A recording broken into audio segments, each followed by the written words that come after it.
Ustaz, pada malam pertama pernikahan saya mengetahui istri saya tidak gadis lagi.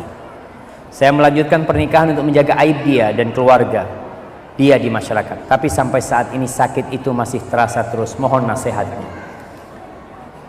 Sakit apa nih? Sakit hati ya.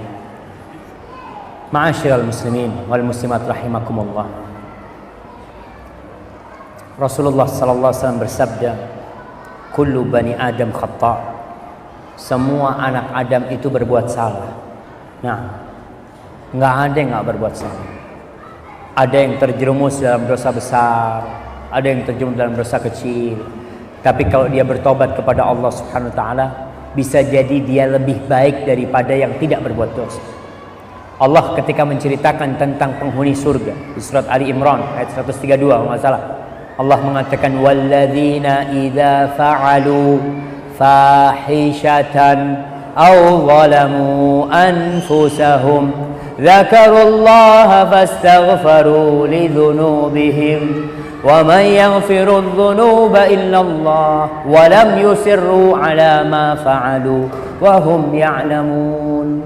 Kata Allah Subhanahu wa taala, penghuni surga adalah orang-orang yang ketika mereka berbuat dosa, fahisyah, dosa besar, zina mungkin dia melakukan, atau mereka melakukan dosa-dosa kecil, mereka ingat kepada Allah, mereka kembali kepada Allah Subhanahu wa taala dan dia berhenti berbuat dosa, tidak melanjutkan dosa-dosa itu, maka dia akan menjadi penghuni surga. Kalau istri kita tidak perawan lagi, mungkin karena dia dulu ya pergaulannya nggak benar, atau mungkin dia diperkosa, dia ditipu macam-macam, kemudian istri kita bertobat, cukup.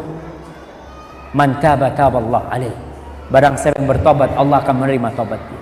Kalau istri kita bertobat, dan itu akan menjadi kehormatan kita ketika kita menutupin aibnya, karena dia sudah tobat, dia sudah kembali kepada Allah Subhanahu wa taala. Al-Imam Ibnul Qayyim rahimahullahu taala, dia menjelaskan tentang ucapan seorang salaf. Sebagian salaf mengatakan yang artinya ada dosa yang memasukkan hamba ke surga dan ada ibadah yang memasukkan hamba ke neraka. Kok bisa? Kata beliau menjelaskan, ada orang yang berbuat dosa kemudian dia menyesali perbuatan dosanya. Dosa itu menghantui dia, ada di depan mata dia, terus dia takut dengan dosa itu, takut nggak diampuni sama Allah. Dia terus beramal, mendekatkan diri kepada Allah sampai akhirnya dia masuk surga. Tapi ada orang yang berbuat ketaatan kepada Allah, lalu dia bangga, dia merasa baik, merasa orang lain rendah, ujub. Akhirnya ujub dia, kebanggaan dia dengan ibadah itu membuat dia masuk neraka. Maka kalau dikatakan tadi nih, kalau istri antum udah nggak gadis tapi dia sudah bertobat kepada Allah, lanjutkan dan semoga diberkahi oleh Allah Subhanahu wa taala, karena kesabaran antum menghadapi dia. Dan si wanita itu juga harus berterima kasih kepada suaminya yang menjaga kehormatan dirinya dan tidak membuka aibnya.